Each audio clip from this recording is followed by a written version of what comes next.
Storm Tracker 9 weather with Chief Meteorologist Justin Stapleton. Well, if you had just come out from under a rock and you happen to look at the storm tracker here, you'd look at that and you'd say, whoa, wait a minute there, Self. That looks like it's almost late October in November. We're talking snow, we're talking rain, possible thunderstorms, and temperatures that haven't gotten out of the low 60s today. But no, it is still September. But we have a very un-September-like forecast, at least for the next 24 hours before we'll start to transition out.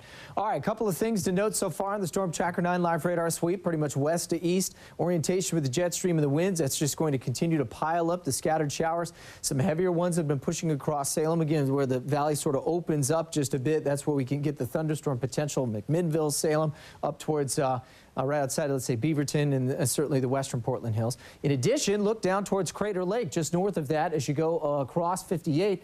Look at that snow really starting to come down. So again, rain, as it evaporates, cools the air around it, and so that just pulls that temperature down. That's why we're starting to see a little more white across some of the Cascade crests. And my guess is, as we go overnight tonight, we'll see that kind of spread out just a bit. Now, snow lines are likely going to sit at right around 4,500 feet. So that does put both of the passes in play for some snow accumulation as we go overnight and towards tomorrow. Low still winding its way in between the southern Washington, northern Oregon coast. We've got a good pileup of some moisture moving in, and it continues to spill southward too, and so that is going to keep things fairly wet for us and snowy. Right now, the good news is the temperatures holding above freezing, both the Willamette and the Santiam Pass. And again, this was taken about 20 minutes ago, but we'll watch that sort of change over as we go overnight tonight. So it is going to be a little icy early tomorrow morning.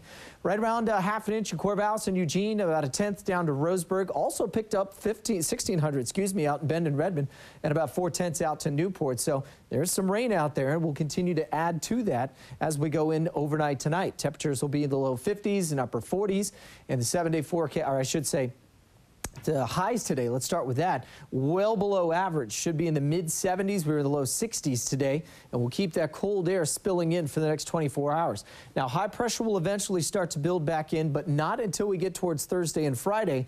And so over the next 24 hours, we'll keep sort of this soggy, messy forecast and still looking at plenty of that moisture piling in by tomorrow afternoon. Good news is, as we rotate in towards Thursday, stop at Thursday morning, fog will be there, but I think we'll finally start to see high pressure clear things out. It'll switch the winds, get more of a drying offshore wind, and slowly warm things up. So kind of a cool, raw day at the coast tomorrow. Winds will be up, small craft advisories at the coast.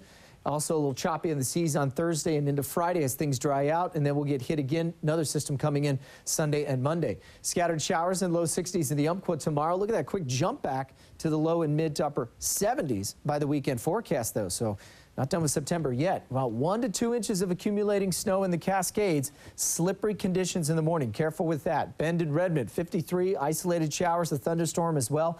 And then quickly back into the 70s. So again, anything that falls snow-wise, with the exception of the mountain peaks, is going to be gone quickly by later this week. And scattered showers and around 60 tomorrow for the valley. Will slowly dry out Thursday, and then Friday into Saturday. We've got another front coming, but it looks like it'll hold off till late Saturday night. If it speeds up, though, Duck fans might have to kind of keep that in the old rear view mirror, so to speak. All righty.